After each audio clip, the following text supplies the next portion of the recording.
Okay, hello and welcome to lesson two of Surviving to Thriving in the Mindset module. So, last time you looked at your long term goals, hopefully, you had a good think about what your long term goals are, what you want to achieve in the longer term, like 5 years' time and beyond.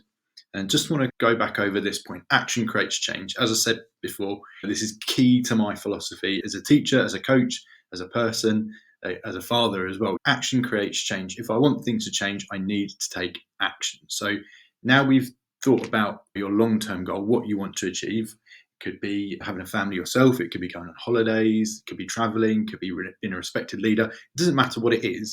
To get to that point, you are going to have to take action. Okay.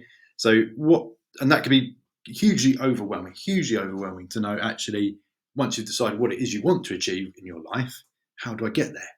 So what I want to do today is to think about some of those steps that you could take. So I've come up with two examples here which you could use as inspiration, let's say, for how you might plot out your journey to reaching your long-term goal. So I've done one here which is quite linear.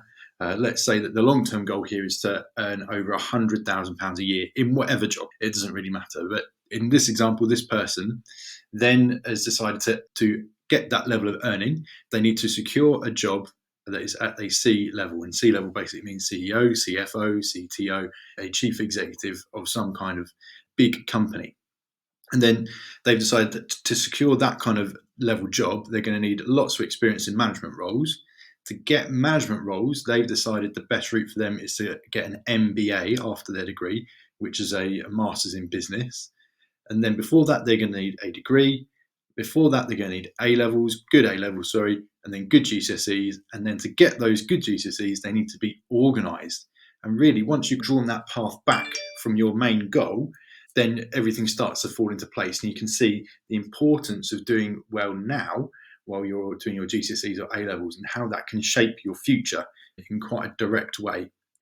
So this person has a very linear idea of what they want to achieve. Whereas the second person, it's a little bit more all over the place, shall we say. So their main goal is to get a career in fashion design.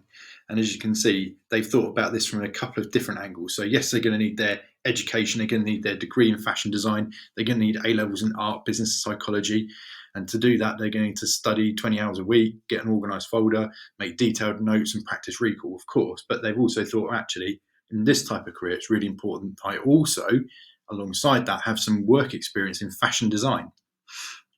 So they've gone at that in a couple of different ways. First of all, is develop a LinkedIn profile, which I think is a recommendation for anyone who's wanting to get into any kind of serious career. LinkedIn's a really good way to network with people who are in the jobs you want. It's a good way to showcase what you're doing as well. They also want to create their own designs, attend fashion events, and do the Duke of Edinburgh Award, which is really good for showing resilience, and it can teach a whole range of skills. And again, there it's got that practice expedition. So the way they've structured this in that kind of pyramid, or that triangle, sorry, it's 2D, so it's a triangle. At the bottom, they've got their low-level daily, weekly tasks, things they need to be doing now. And then as we go up each layer, it's getting closer to the goal, and it's bigger steps, bigger goals. And the way to look at this is every step along your journey from today to when you reach the top, you're going to be taking actions which are going to get you to the top, if that makes sense. So whether it is making notes, whether it is attending practice sessions or doing sketches of your fashion design, it doesn't matter. Everything you do is one step closer to your long-term goal. And it doesn't matter if it's in a triangle, in a weird kind of line, it doesn't matter. Whatever works for you. Okay, success is not a straight line, it's all over the place. Ask anyone who's successful or who's had a good career or is someone you respect. Ask them, was your route to where you are now a straight line? And they will say, absolutely not, because impossible, absolutely impossible.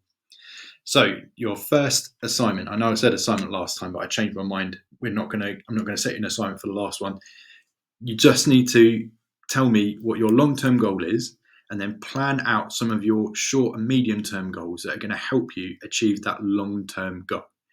For example, you could submit to me this kind of template. I will give you a template to use, of course, or it could be a straight line, or it could be some bullet points. It doesn't really matter. Whatever makes sense to you. I want to know your long-term goal and then the medium and short-term goals you're going to set that are going to help you reach that long-term goal. Okay. If you want support with this, don't hesitate to reach out, email me, and I'll help you as best I can. Absolutely. But talk to your family, talk to your friends if you're not sure, talk to people who might be doing the kind of thing you want to do. Ask them how they got to where they wanted to be. Use the internet to research paths to careers. There's lots of information out there that can help you if you're really not sure what to do. But have a good think, make some notes, submit them in the assignment. I'll take a look at them, give you some feedback, and then you can crack on. But well done for getting this far.